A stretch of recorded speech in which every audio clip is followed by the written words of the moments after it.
My daddy has been sleeping with me for long. And whenever I try to say it, he threatened to kill me. Even sometimes before he sleep with me, he hold knife. And he used to drive me out in the midnight if I refuse to sleep with him. Sometimes I used to sleep outside like. Are you with your senses? Yes, I'm with my senses. 2 plus 2. 4. You are with your senses. Yes. You said your father is doing what?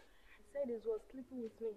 Where were your mommy She then? She was at home. At home? Yes. Even though if my dad sent me out, she would just sleep inside her. She's not even used to bother. Okay. She sleep inside What her. did you want the government of Ondo State or the government of Nigeria to do for you now? I want them to fight for my rights. To fight for your rights. Okay. Thank you. What's your name? My name is Fatima. Fatima what? Osman. Thank you. Kí ló ṣẹlẹ̀ sí ẹ o? My dad mi ti ń bá mi sùn tipẹ́. Kí ni orúkọ ẹ? Orúkọ mi jẹ́ Osman Fatima. Kí ni orúkọ bàbá ẹ? Orúkọ ẹ̀ jẹ́ Osman. Gbóná ti ń ṣiṣẹ́? Ó ń ṣiṣẹ́ níbi Fọ́síwá Polytechnic. Kí lorúkọ ẹ? Orúkọ ẹ̀ jẹ́ Osman Mohammed Sani. Kí ni nǹkan tó sọ pé ó ń ṣe o? Mo ní ó ti bá mi sùn tipẹ́. Ti bá yẹ sí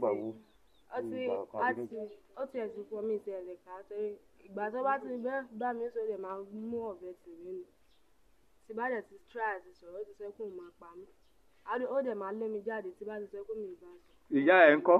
Ó dẹ̀ wà nulẹ̀. Á dẹ̀ sùn sínú ilé kò tiẹ̀ ní bọ́dà bí yá mo wà ń lé àbí mi sínú ilé bí yá mi sùn sínú yàrá. Á dẹ̀ sùn síta. Màá dẹ̀ sùn síta mọ́jú. Kí ni nǹkan tó ń fẹ́ kí orílẹ̀-èdè mo fẹ́ kán jà fún ẹ̀tọ́ mi. Kán jà fún ẹ̀tọ́ ẹ̀. Ṣé orí ẹ̀ pé ṣá? Orí mi pé. Ó pé ṣámṣám? 2 àti 2? Ajẹ́ mẹ́rin. Ó ti tọ́mọ ọdún mélòó? I will be 20 August 8. Thank you. Èmi ni first born mọ́ èmi, but èmi ni second born daddy.